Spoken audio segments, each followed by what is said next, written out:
So this is an overview of Hadoop, that means introduction to Hadoop. And after this demo, you will be having brief idea what Hadoop is all about. So we'll start the class with the agenda. The agenda for today's class is what is Hadoop, why do we need Hadoop, how Hadoop works, HDFS architecture, what is MapReduce, Hadoop cluster, Hadoop processes, topology of a Hadoop cluster, distinction of Hadoop framework, and the last but not the least is prerequisite to learn Hadoop. So this is the agenda for today, and we will be starting with the first one, that is what is Hadoop. Okay, so before we talk about what is Hadoop, let's have a look like what is happening every minute on internet, because Hadoop is all about the data. So this is just for your a quick reference. If you want to start, you can check it out. You can see this one, 3 million voice calls every minute on Skype. You can see this one, 98,000 tweets every minute on Twitter, 100 plus new LinkedIn account every minute on LinkedIn. Similarly, if you talk about Flickr, you talk about Google, you talk about Facebook, there are so many things.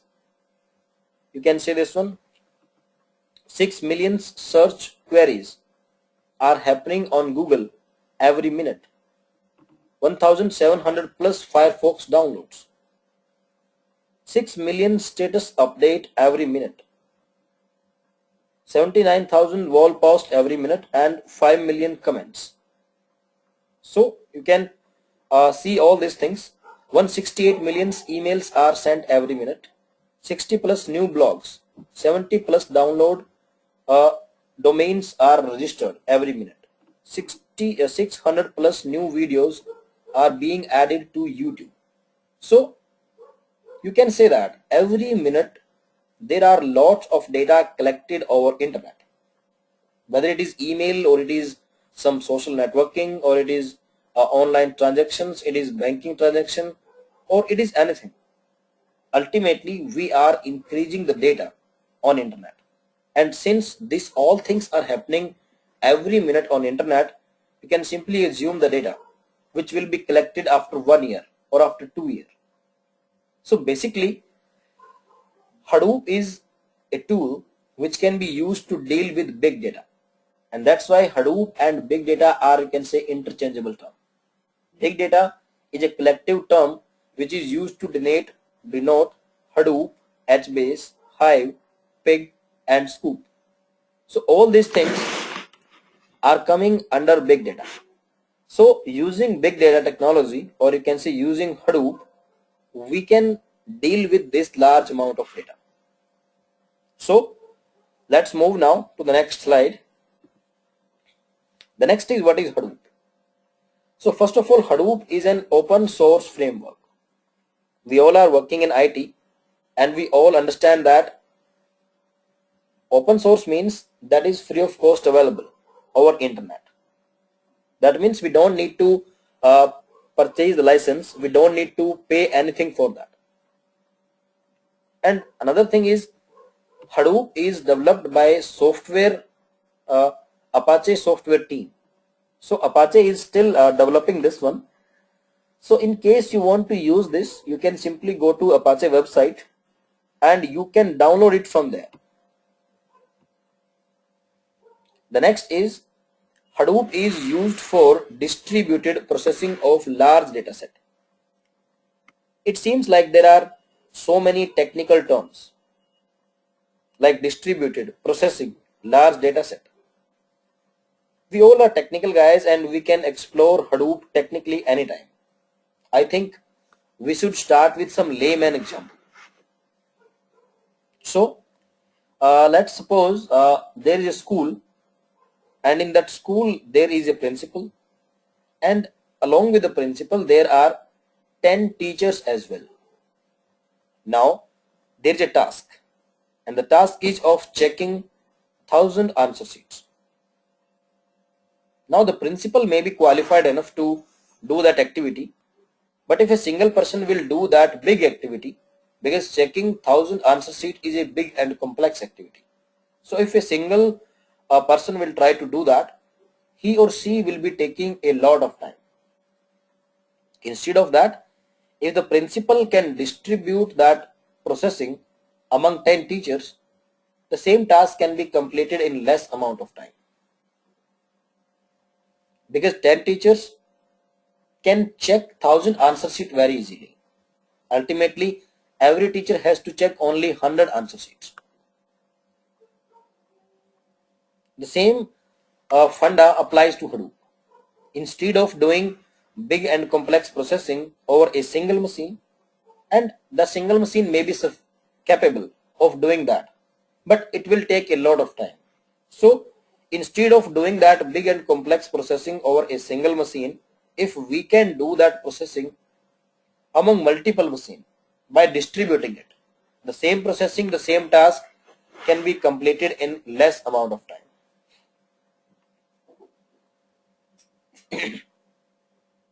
So now if I will read the third line again, you will understand the meaning of each and every word. So Hadoop is used for distributed processing of large data set. The data set which we want to process is large, and that's why we are not processing that data on a single machine. Instead, we are distributing that processing among multiple machines. So this is the basic formula of Hadoop, the basic concept of Hadoop. So this is one similarity between the school example and Hadoop. There is one more similarity. Like in school, principal was controlling the teachers. Principal was distributing the task among all the teachers. And teachers were actually the workers who are doing your task. Similarly, in Hadoop, there is master-slave architecture. One machine is working as master machine, and all other remaining machines are working as slave machines. So, master machine is distributing the task among all the slave machines, and slave machines are actually doing your task.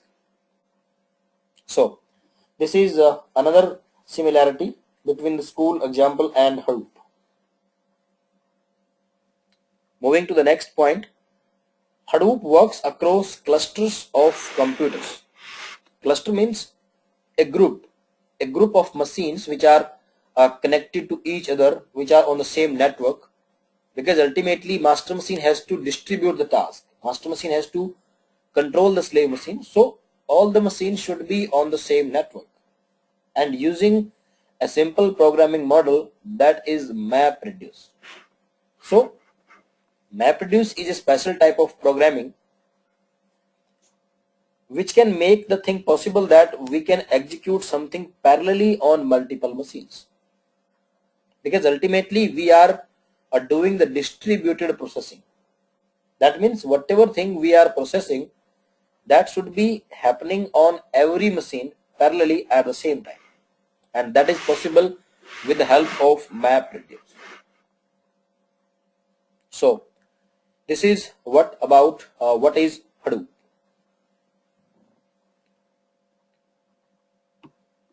So the next slide we have is, why do we need Hadoop?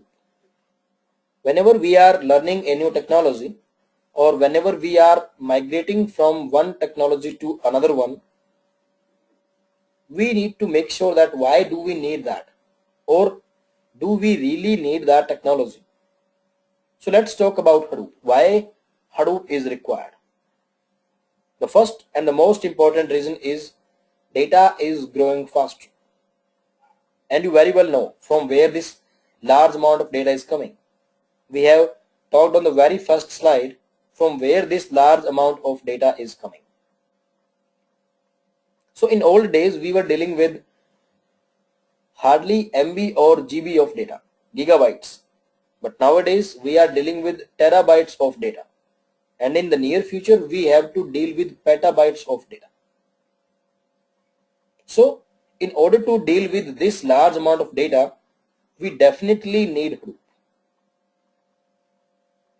If I talk about the traditional system like Oracle, Microsoft SQL Server, all these things, the performance of traditional application is decreasing.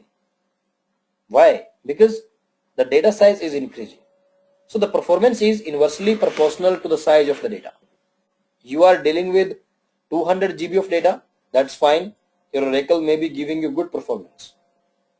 But after 2 years, your business will grow up and your data size will increase from 200 GB to 10 terabytes.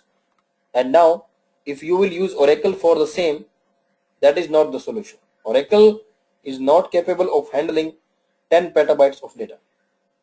So you will increase the load, there will be decrease in performance. And the next is, the number of machine in a cluster is not constant. Yes, if I talk about Hadoop, the same formula does not apply to Hadoop. Increasing the load does not mean that it will decrease the performance in Hadoop, because the number of machines are flexible. In case the data is increasing, we can accordingly increase the number of machines so that more workers can work for you, more machine can participate in the processing. So that is another reason behind using Hadoop. And the next is, failure is expected rather than exceptional. Yes, when we are working on any hardware or any software, we cannot guarantee that the system will not fail. Yes, it may fail due to power failure, due to hardware bug, due to software issue, due to virus attack, any reason, but system may fail. So if you are doing everything on a single machine, just like traditionally we were doing that. So suppose you have completed 80% of query and suddenly your system crashed. What you will do? First of all, whatever query you completed, 80% or 90%, that has been lost. You need to restart your system. You need to restart your Oracle or whatever traditional system you are using, and then you will start that processing from very beginning. If I talk about the same scenario in Hadoop, this situation will never arise.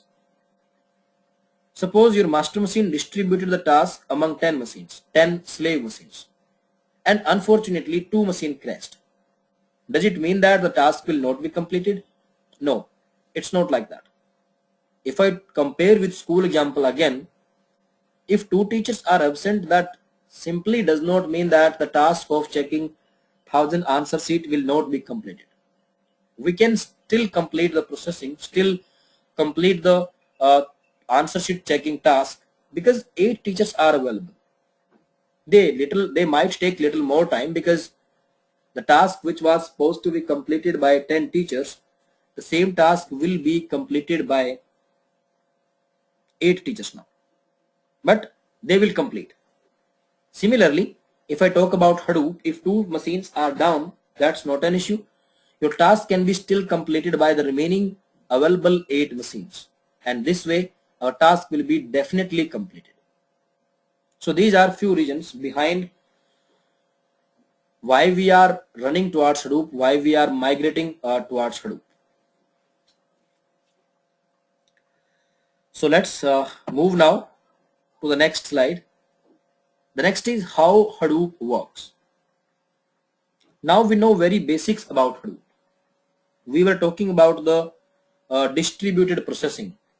We were saying that the processing was quite big and quite complex, and that's why it could not be completed on a single machine, and we had to distribute it among multiple machines. The same funda applies to the storage part. Like the file may be very big and that could not be stored on a single machine. So what Hadoop will do for this scenario? Just like Hadoop distributed the processing among multiple machines, Hadoop will sublet this file and it will distribute the storage among multiple machines. So the first part of Hadoop, which is dealing with the storage, that is known as Hadoop Distributed File System, HDFS. And the second part which we are talking from very first slide, that is processing part. In Hadoop terminology, it is known as MapReduce. And MapReduce again consists of two words, that is map and reduce, or in other words you can say mapper and reducer. So we will be exploring these things in more detail in the next slide. So let's start with the first one, that is the storage part of Hadoop. That is Hadoop Distributed File System, that is HDFS architecture. So let's talk about this. Till now we were using the term like master machine and slave machines. But that is not the Hadoop terminology. In Hadoop terminology, we have another names like name node. Name node is nothing but the name of my master machine. And data node is the name of my slave machine.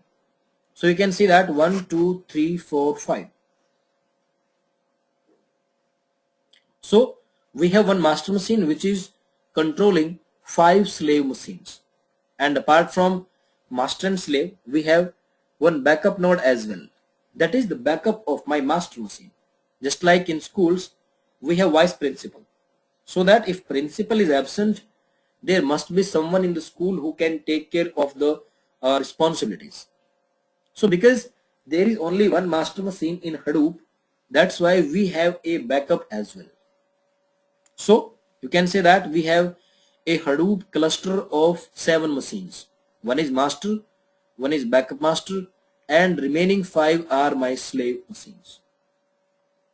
These dotted arrow indicates that name node is controlling all the data nodes. That means master machine is controlling all the slave machines.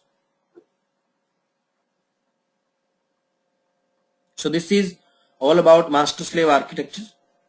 Let's talk about these colorful blocks.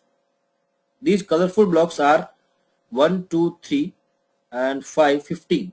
There are 15 colorful blocks. These are nothing but the smaller parts of a big file. The file was too big to be stored on a single file, single machine. So what Hadoop did is, Hadoop has separated that big file into smaller parts. And now the smaller parts can be very easily stored distributively on multiple machines. You can see that 3 blocks have been stored on first machine, 3 blocks have been stored on second machine, and similarly every machine is participating in the storage. One more thing which you can notice is, in previous slide I was saying that if few machines are down, we can still complete our processing. How is that possible? I mean, if my data is distributively stored on multiple machines, suppose this 5 machine, and suppose the last 2 machines are down, that means I can't access my data because those machines are not responding. So without accessing the data, how we can process the data? That is possible because Hadoop keeps duplicate data. Hadoop keeps redundant data. You can see that orange block is available on first machine, it's again available on second machine, and it's again available on third machine. You may be thinking that we are wasting the storage. Yes, we are doing that, but that is simply in our control. If someone is saying that I don't have extra storage and please don't waste my storage, I need only 1 copy of data, we can do that. But someone else may be saying that my project is quite critical, and if few machines are down, I don't want my job to be failed. I want the duplicate copy of data available on some alternate machine, so that even if few machines are down, I'm in position to complete my job because I can access my data from some alternate machine. So just for increasing the availability, Hadoop keeps duplicate copy of the data. And by default, Hadoop maintains 3 copies of the data. But that is completely in our control. We can make it 1 copy, or we can make it 3 copy, or even we can make it 5 or 10. Whatever number of copies you want, we can change it accordingly. So this is all about HDFS architectures. You can notice one more thing, that every data node has R disk. That means whatever data we are talking about, that is stored distributively on slave machine. You can see that master machine and backup master machine are not having any block. Yes, that's right. Because master machine and backup master machine are neither participating in storage nor they are participating in the processing. You may be thinking that what exactly these machines are doing then. So master machine and backup master machine are basically responsible for controlling the things, for managing the things, and coordinating the things. If you are requesting something, because as a user we interact with master machine only, we never interact with slave machines. So suppose you are having very big file, maybe 1 terabyte size, and you want to store it, and no single machine is capable of storing that 1 terabyte of file. So as a user we will request name node that this is my file and I want to store it. After that, name node will analyze the size of the file, it will split it, and accordingly it will be distributing it among multiple machines. So basically name node is controlling the things, name node is giving the instruction to the slave machine, name node is assigning the task to the slave machines. So this is all about HDFS architecture.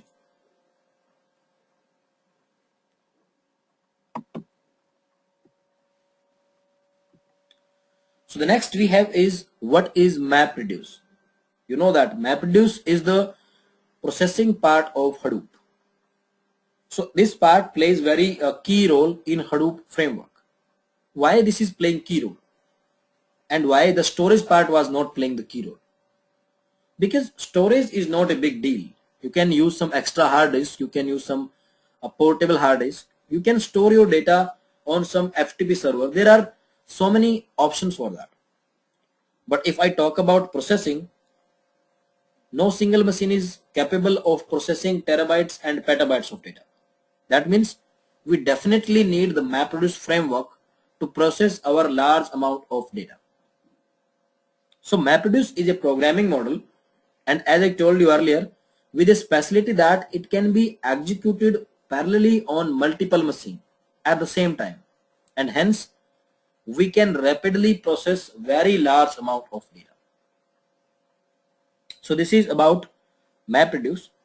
If we talk about mapper and reducer separately, we have to go back to the school example, because if I will explain you in some layman language, that would make your concept clear. After that, we can compare it to the Hadoop. That is the convenient way to learn something. So let me remind you that the principal distributed the task of checking 1000 answer sheet among 10 teachers. That means every teacher is responsible for checking only 100 answer sheet, and he will be preparing the result for only 100 students. Now at the end, every teacher is ready with 100 students result. Principal may be coming and may say that I have distributed the task among all of you. That's fine, that's a different thing, but that does not mean that you will give me 10 different results. No, I still need one consolidated result for my school. So now what can be done? Principal may be giving instruction to one teacher that you please collect the smaller result, the intermediate result from all the teachers, consolidate that into a single file, a single unit, and that is the result, that is the consolidated result of my school for which I am looking for. So the first activity, each teacher was doing its individual part. No one is bothered about anyone else. Everyone is doing their individual task. That individual activity is known as mapper.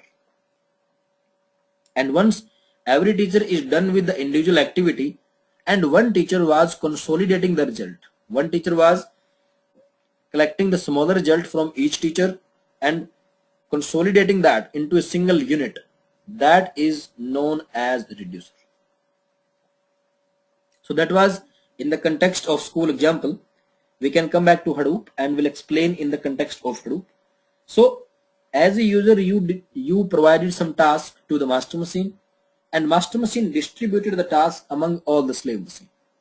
Now every slave machine is doing its individual part of the job, and that individual part is known as mapper. Once every machine is done with the individual part, that means every machine has produced some intermediate small result. Then one machine out of all these slave machine, one machine will be collecting the smaller result and will be clubbing into a single unit, that is known as reducer. So if you want something like definition, mapper is a function that process input data to generate intermediate output data. Why we are saying intermediate? Because whatever mapper is producing, that is not the final output, that is intermediate output only. After that, reducer will be merging all intermediate data from all mappers and generate final output data. So this is about MapReduce, that is the processing part of Hadoop.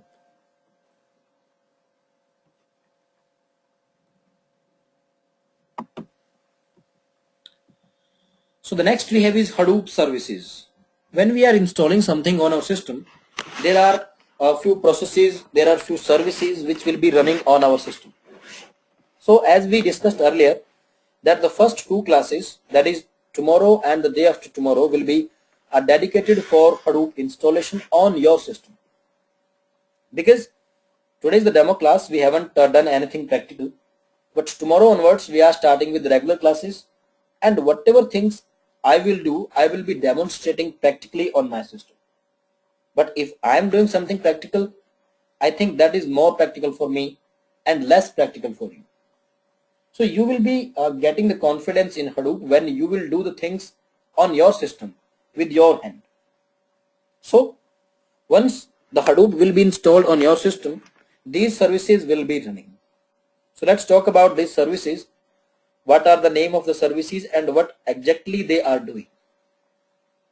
So the first service is name node. You may be thinking that previously I was saying that name node is the name of my master machine, and now I am saying that name node is a service.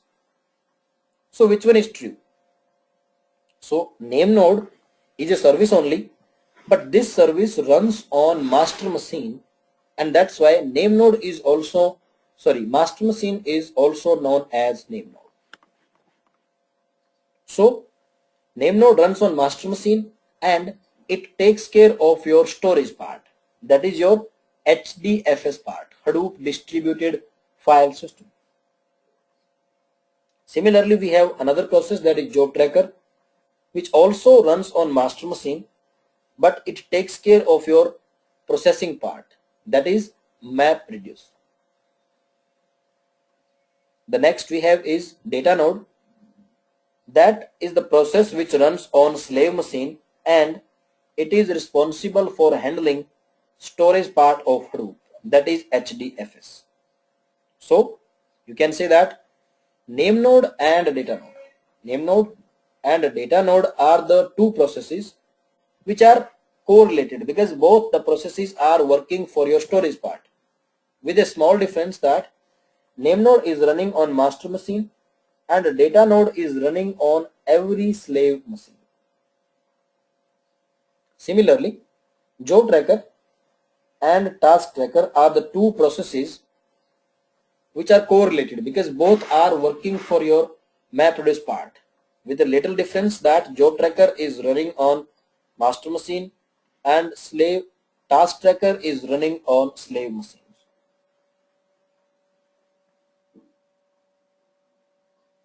So this is all about the different services. If you will have a look at the next slide, that would be more clear to you.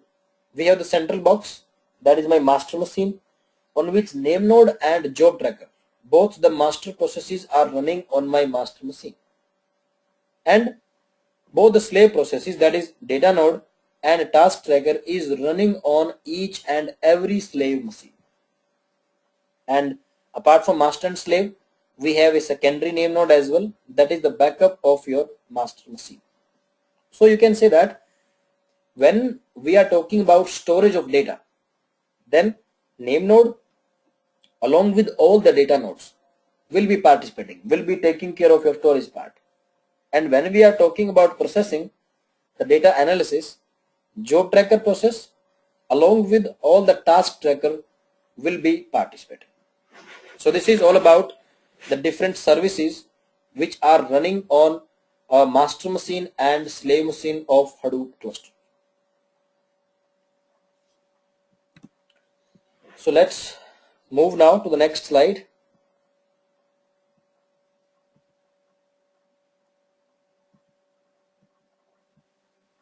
Okay, the next is distinction. How Hadoop is distinct from other frameworks, how it is different from other frameworks. So first one is simple. Which simplicity I am talking about? I am talking about everything. Let's start with the hardware. If I talk about hardware, no special server, no special hardware you need. Whatever PC, whatever laptop, whatever commodity hardware you are having at your home, that is more than enough. That can be used for Hadoop machine. If I talk about software, that is again free of cost available on Apache website. You don't need to pay anything. Go to Apache website, download the Hadoop from there, and then you can use it for your own purpose or for maybe the enterprise purpose.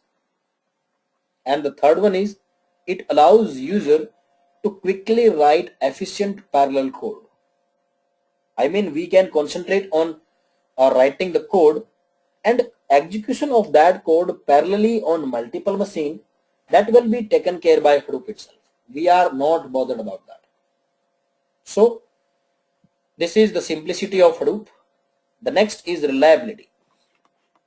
Yes, since Hadoop is running on commodity hardware, we are not using any special server, not using any robust hardware. That means these commodity hardware, these simple systems may fail at any time. Yes, it's possible. It can face frequent hardware issues, but that's not an issue. Hadoop can easily take care of such failures. Let's take an example. Suppose as a user you submitted a job to the master machine and master machine distributed the job among 10 machines. Initially, all the 10 machines were running fine. That means mapper is running on every slave machine. But what happened suddenly? 2 of your machine crashed. What will happen now? And what should we do now? First of all, as a user, you don't have to do anything. Hadoop will be automatically detecting that out of 10 machines, 2 machines are not responding. That means whatever job, or you can say whatever part of the job which were running on those 2 machines, that part we need to reschedule on some alternate machine. So scheduling of job in the beginning among 10 machines, then detecting like which machine is live, which machine is dead, and ultimately rescheduling the task among the remaining available 8 machines. This thing will be done internally automatically by Hadoop. So we can rely upon Hadoop. Hadoop is completely reliable. We don't have to worry about all these things. So it might take little more time because that rescheduling and will take some time. Moreover, the task which was supposed to be completed by 10 machines, the same task will be completed by 8 machines now. So we definitely need some time, but ultimately your job will be successfully completed.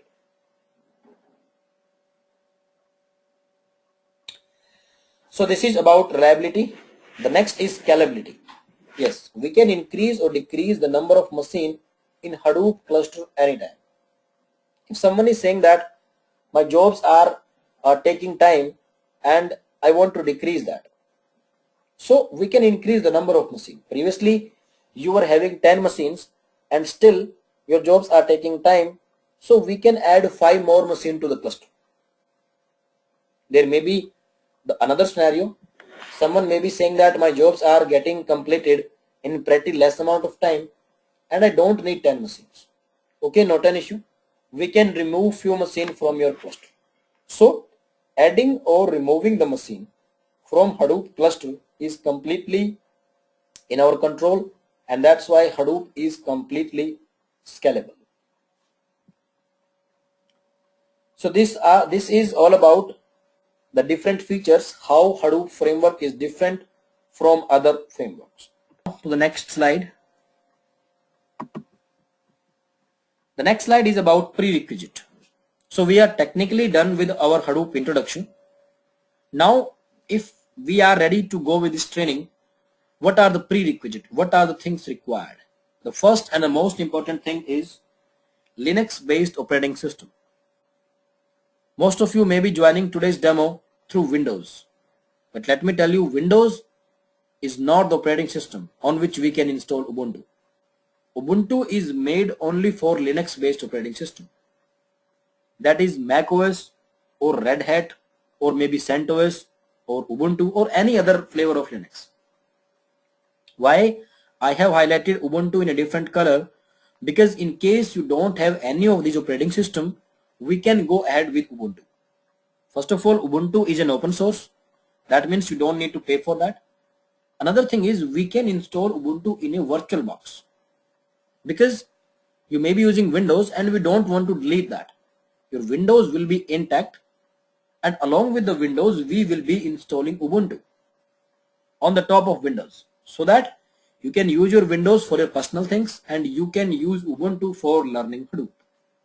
So installation of VirtualBox on your Windows and installation of Ubuntu inside that is hardly 30 minutes one-time activity. So that is the most important requirement, but that can be achieved very easily. The next is Java 1.6 or higher version. We don't need Java knowledge. We need Java installed on our system. Java is again open source and that can be installed within 5 minutes. So that is again not an issue. The next is disk space. Hard disk is required for storing HDFS data and its replication. Replication means the duplicate copy of data. So hard disk is required for holding your data and RAM is required for processing your data. But that needless to say that if someone is having PC or laptop, definitely there will be the hard disk and RAM. So that's not an issue. And the next is a cluster of computers is required. If I talk about this diagram which we are talking earlier, we need 7 machines. No, that's not required. A single machine is sufficient for learning Hadoop. That means your own machine will be working as master machine and your own machine will be working as slave machine. So all the master process, name node and job tracker, and all the slave process, data node and task tracker will be running on your system only. So we can install Hadoop even on single machine for learning purpose. So this is all about prerequisite. Okay friends, so we are moving to the last slide. The last is Hadoop job profiles. Most of you are from different backgrounds, different technology. So before you choose the training, one point must be clear in your mind that there are 2 job profiles in Hadoop. One is Hadoop developer that needs prior Java knowledge. That means you should be from Java background. And this training program, Hadoop developer, is suitable for the guys who are from Java background. The another profile and the most famous profile is Hadoop admin, which does not need any Java knowledge. Because from my past experience, I am providing this training from last 2 years. Most of the guys are from non-Java background. Those are from database background, Informatica background, data warehousing background, business intelligence background. So those guys does not know or don't know anything about Java. So suitable for guys from database, data warehousing, Informatica, business intelligence, and all this thing. So out of these 2 training program, which training program we will be conducting. So we will be conducting Hadoop admin, which does not need any Java knowledge. And again, just for introduction purpose, we will be taking 2-3 classes for Hadoop developer as well. Because when we are working in a team, we should know what exactly Hadoop developers are doing. Even we are not from Java background, at least for introduction purpose, we can conduct 2-3 classes, and we can learn the basics of Hadoop developer. Otherwise, this training program will be more oriented towards Hadoop admin. So the training duration will be 1 month. That would be 5 weeks and 5 days a week. These 5 days will be Monday to Friday morning India time. That would be Sunday to Thursday evening US time, so that you can enjoy your Friday and Saturday night. So this is all about Hadoop profile, and now talking about the topics. So our 1 month training program will be more about Hadoop. The 60% of time will be dedicated for Hadoop, and remaining 40% of time will be dedicated for HBase, Hive, Pig and Scoop. These are the technology, or you can say these are the sub technology of Hadoop, which are coming under big data. So these things will be covering in our 1 month training. So with this slide, we are done for the demo.